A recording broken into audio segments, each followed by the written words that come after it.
Try to pick up yourself and go. You will find it's all you need to do. Reach down inside and find out you're the one to fly, yeah, the one to read. You can do all things, just choose. Blessings, blessings, blessings to you. Today I have a special guest, Erica Lynn, speak. But before I bring her on, I am going to ask you to please share, like, tag, go live, comment, and subscribe. How are you, Erica Lynn? I am wonderful. I'm wonderful. Thank you for having me on your show. Oh, yes. Thank you for accepting and coming on. Thank You're you so welcome. much. Tell my audience and myself a little bit about the One Step Beyond You signature program. What was the catalyst for its creation? Well, the One Step Beyond You signature program was created for those who are ready to play big in their life. You see, a lot of people have gotten into a place where they're stuck and they want to go from stuck to unstuck, right? They've been holding on to emotional bondage. Things in their life have been weighing them down, and they don't know how to put the pains or pressures of life behind them, heal from it, move on and move forward. And so as part of my journey, I realized what I needed for my healing and my growth. And when I got to a point where I felt that, and I knew that I was healed and whole, I said, wow, just imagine the things that worked for me, how it could work for other people. So as I had been doing one-on-one coaching with clients and just listening to a lot of people pain points, I decided to create a program that could really help them. And especially during this time of the pandemic, where you're stuck at home and the mental thoughts are getting to you. So the One Step Beyond You signature program, it was created to help people no matter what environment you in, no matter what pace that that you want to go at, but it will simply help you heal from the traumas and the pains of your past or present and allow you to take the steps and allow you to move forward. Right, right. This is a perfect time for it, like you said, with this pandemic. Definitely.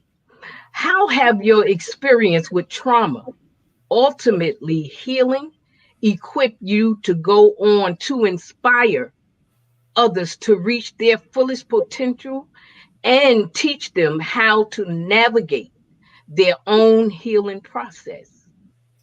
Well, for me, my traumatic experiences happened when I was a little girl. Okay. I just remember coming home from school one day and my father had left the home and he wasn't coming back. See, most of us have parents that argued because my mom and my dad, they argued a lot, and he would move out and come back and move out. That was the thing that they did. But this particular time, he didn't come back. So what that did was that caused me to have what I clarify as the daddy syndrome, always looking for love in all the wrong places, looking for someone to guide you, to be there for you.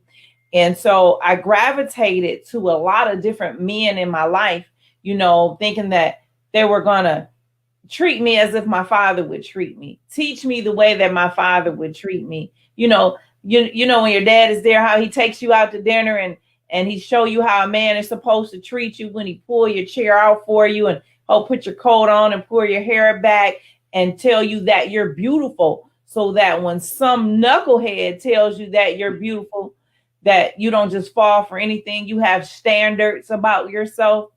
Well, because he wasn't there to teach me those things, I just gravitated to a lot of people. And we had a neighbor that lived down the street from us.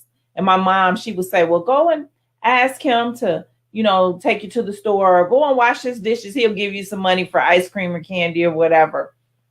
So one particular day, she asked me to have him take me to the store and so she can cook dinner. And I did so. And when we were coming back out of the store, I remember getting in the back seat and he goes, no, I want you to ride up front with me. And I was like, no, I don't want to. He said, come on. So I get in the front seat and I remember sitting as close as the door to the door as I could. And he says, "Oh, you're sitting so far." And he gently reached over and he grabbed me and he pulled me very close to him. Well, you know, back then they didn't have a center console in the car. It Right. was just one long front seat. So Yes. there was nothing separating him and I. And I just remember sitting there bracing my body and squeezing Mm. my legs and shaking my body real tight, you know, like putting up my defense mechanism. Well, needless to say, that did not defend me from a grown man. And I was 13 years old at the time. So he began touching me and doing inappropriate things to a 13-year-old girl. So that caused a very traumatic experience in my brain. That's what started my process of just running. I started running through life. I ran away from everything. I ran away from home. I started drinking, smoking, partying, just, you know, doing all kind of things. And I became a stripper at 17, had my first child at 17, end up in a 10-year abusive marriage. Every relationship after that was just verbal abuse or just, you know, low self-esteem. I just did not have a grips on who Erica Lynn was. And so because I never had an opportunity to heal from those pains from my past, when I went back to college when I was 35 years old. But when I graduated from college, I thought for sure I'm going to get my dream job. I'm going to be off of welfare, take care of my kids. I'm going to just live the greatest life. Well, what happened was after I graduated from college, I ended up hitting rock bottom. I was very suicidal. So because I went through all of these traumatic experiences, and then I had to go through my healing process afterwards, and the journey that I had to take to go through that healing process, I was like, wow, this is powerful. So I learned a lot of things, you know, along the way, because one of the biggest things that I've learned is that traumatic experience caused me to have a cracked or a broken foundation. Right. And I just added life onto it, you know, husband, kids, being a stripper, being in different relationship, working, school, all of that on this cracked foundation. And one day my foundation just gave way. And that's what caused me to hit my lowest breaking point, go to a depression that I didn't think that I was going to come out of. And so that was the start of my journey. And so that is how we got to where we are today. Wow. Wow. Wow. Wow. Wow. Wow. Wow. That's what you authored a book on healing, the 7 techniques of healing. What are some of the techniques from the 7 techniques of healing would you suggest our listeners start implementing into their own lives so that they could step into their biggest healing? Absolutely. Well, the first technique is healing. See, the 7 techniques of healing was broken down into an acronym. And so that was like easy for me to remember, right? But then it just really made so much sense. So when you heal, in order to heal, you have to figure out what you're healing from. Right. So that means that we got to begin to peel back the layers and identify what the root cause is.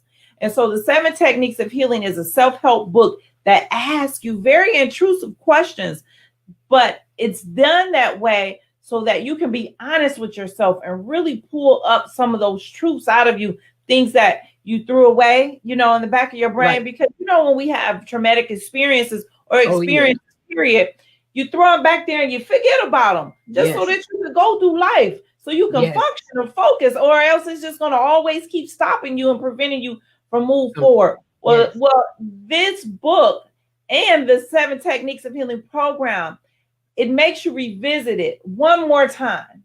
But this, God be willing, this is the last time that we're going to revisit it. And you got to start, you know, pulling out all those things and figuring out what happened to you. So once you heal, identify what's going on, heal from it. So the next step is you got to educate yourself. Like educate yourself on what are you going to need? Are you going to need a counselor, a therapist? Are you going to need medication? Are you going to need a coach? Like, what do you need? And really take, you know, really look into it honestly and be wholehearted with yourself and saying, okay, I need this. You know, if you need a therapist, a lot of people have a stigma on getting a therapist. Yes. But if that's what you need. Yes. That's you know what I mean? If that's what you need to help move you to the next level, you can have a therapist, a coach, a counselor. Right. You can have all of them. But what's most important is surround yourself with a support system.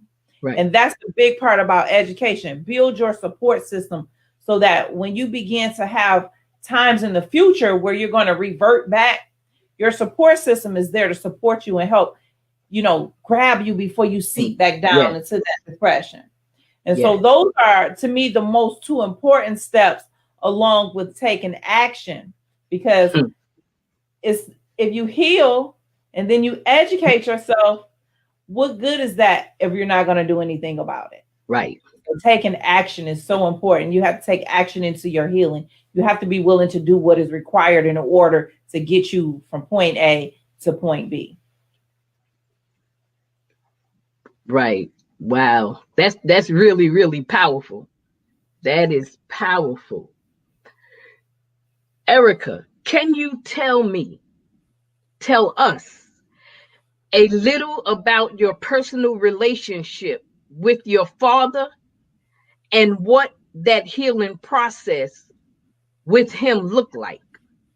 Absolutely. My father, although he left in the beginning part when I was a young girl, right. Well, he came back into my life the last 3 years prior to his passing. My father passed away on Halloween of 2017. God rest his soul. And I just remember that I had been married twice. So my second husband, it was another level of abuse. And we had just had a fight or an argument.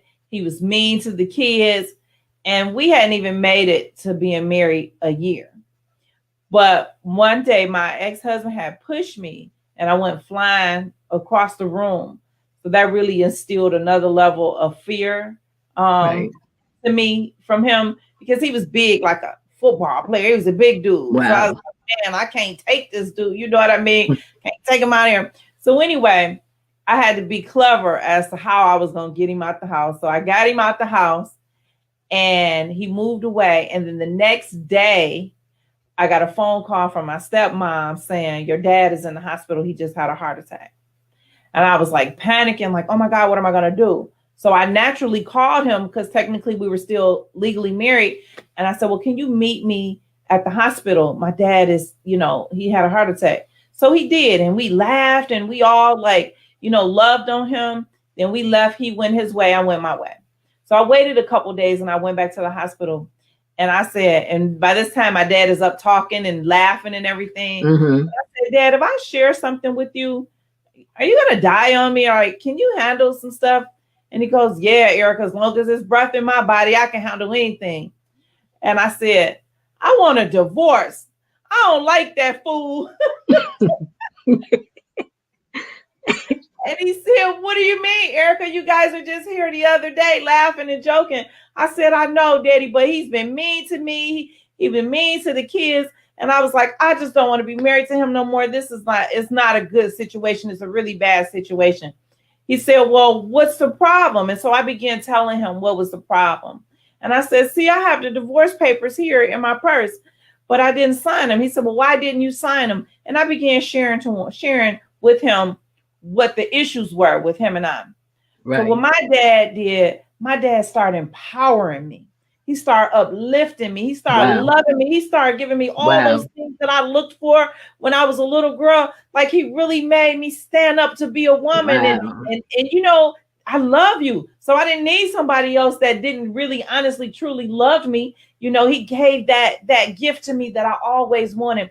And as a result of that, that was the starting journey of my healing process of just all the things that I had gone through, from bad relationship to bad relationship. I really, truly started becoming my own woman and loving myself because, he, amongst a pastor God sent in my life and another friend that had come into my life, just really was instrumental in my healing journey. Wow. But that's something that I wouldn't change for anything in the world, just being able to just be with him them last 3 years. I mean, it was phenomenal. Wow. It sounded like it was powerful. It sounded like it was just, wow.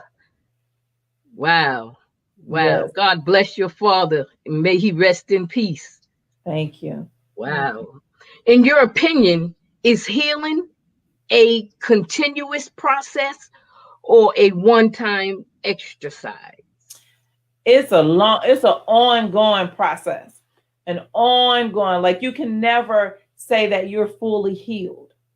However, it's always going to be a lot of work. And what I mean by that is when I say surround yourself with a support system, right? So there's a lot of people that deals with depression, and sometimes your depression gets you so low that you can't come back from it, and it's going to take a long time to heal from it. But then you have people that were what I would call hiding depression. So take me, for example. I used to get depressive episodes and I would hide for 5 days, but nobody even knew that I dealt with depression. So when you saw me, this is what you saw. Right. So for 5 days, I would go in the house, I would hide, I would lay around, eat, sleep, be sad, tired, just depressed, crying, uncontrollably. Nobody knew. I would eat uncontrolled, gained a whole lot of weight. And then 5 days later, take a shower, put my makeup on, come out, and they're like, "Oh, Erica, you're beautiful." All while I was dying on the inside. Right. So when I started the healing process, that means that I had to call myself out and tell my support system, I deal with depression. And these are some of the things that I sneak and do that you guys don't know that I do. So once that I put myself out there and let everyone know this is what I do, if they don't hear from me, now they're calling me like, "Hey, I haven't heard from you. Are you okay?" Or if you know that you're getting ready to slip, there's things that I'll do. I'll call my friend and I'll go, "Okay, today is not a good day for me." Okay. And then we begin to identify why it's not a good day. So if I'm down, it's only about 30 minutes or an hour, and I'm able to catch myself before I fall deeper. So those are things that I teach people. You're never going to be a 100%. However, if you learn the proper tools and techniques, you can take them and use them for the rest of your life. Wow. I know this is really, really helping somebody. It's really, really, this is even helping me. It's a blessing. It's a blessing. Thank God for you and all that you do. What are some techniques to practice that foster ongoing healing for those of us who are here playing big, living our destiny and running into trials amongst our triumphs? Absolutely. I always like to reinforce with positive affirmations. So for all those who are listening, I ask you to get at least 10 index cards, or you can take a piece of paper and cut it up in 10 squares. Write down 10 positive affirmations, such as, "I am beautiful, I am healed, I am whole, I am wonderful," whatever it is. Don't write down the affirmations that I give you. Write down the ones that mean the most to you. That way, when you recite them, you can feel it, earnestly. And you take those affirmations and you put them around places in your house or even in your car on the steering wheel. And you're going to recite it once in the morning and once in the evening. And you know how they say it takes 21 days to form a habit. Well, I feel that if you do it for 30 days, then it goes past the habit. It really sticks with you. And so I believe in the laws of reciprocity. What you put out in the atmosphere is what you get back. So if you put out positivity, then positivity is what you're going to get back. So now when you say it with conviction. Right. I am wonderful. I am whole. I am beautiful. I am healed. I am walking into my purpose. And when you say it that way, now you begin to feel it. And it begins to change your thought process. And you begin to see yourself in a different light. And so when you do this every day, twice a day, not only will it would no longer be words. the action is going to follow behind what you say out your mouth, and your life will begin to change, because now you're going to be like, wow, I am beautiful. Somebody say something, thank you, I'm beautiful.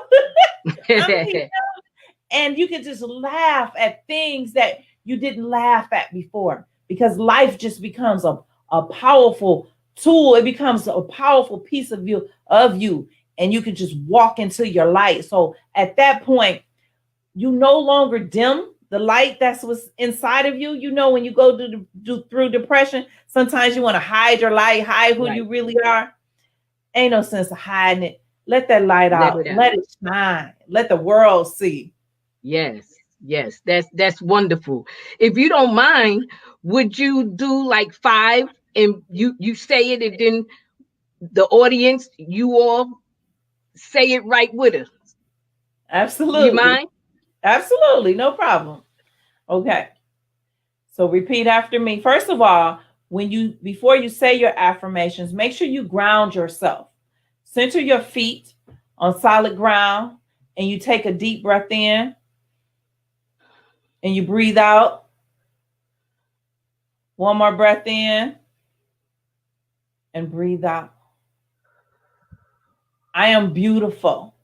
I am beautiful. I am powerful. I am powerful.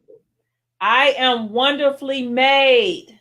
I am wonderfully made. I am successful. I am successful. I am walking in my purpose. I am walking in my purpose. Absolutely. Beautiful. So how do you feel? Feel good. It feels so good. Thank you, Jesus. Thank you, Jesus. Thank you, Jesus. Thank you. Thank you, Lord. Thank you. Thank you so much. Thank you so much for that. I'm telling you, it's just a blessing that you know, pick healing to come up with your techniques and the one step beyond your signature program, and just sharing your experience, because I know so many people will be watching, and it's just helping people heal. Yes. It's really, really helping people heal. And I am so proud of you, and I'm happy for you as well. We're gonna also, I want to first thank everyone for tuning in with me tonight. And I hope you enjoyed it. You got something out of it. And please join us next week. My special guest is Dr. Kiana Battle. The topic is grief. Why me? Why not me? You don't want to miss that interview. Thank you again, Erica Lynn, Speak. And I have something special for you all. Erica Lynn Speak is also, she does spoken words, and she's going to do a live spoken word, Never Give Up. Erica Lynn Speaks. Thank you. Thank you so much. Let me get the music on. We were all faced with life decisions, some good and some bad. But when you are faced with those decisions that you may never have had, being pregnant underage, you have no idea what you should do. If I keep it, what type of life will my child even have? If I terminate it, will I deal with a life full of regret? Well, I tell you, the choices you make, no one is to judge. So don't throw in the towel just yet, because no one will hold a grudge. So I say to you, never quit and never give up. If he yells at you and tears you down, sometimes he even pushes you around. You find yourself asking, is verbal abuse even abuse? You begin reasoning with yourself saying, he just called me stupid and only the B word. You ask yourself a question saying, doesn't that mean he just loves me more? He sits back and says, she's just being a woman. Is it okay for her to down me, belittle me, and treat me less than a man? I tell you both that verbal abuse is still abuse, and you are worth so much more. You are a powerful woman, a powerful man, and you stand up as such. So I say to you, never quit and never give up.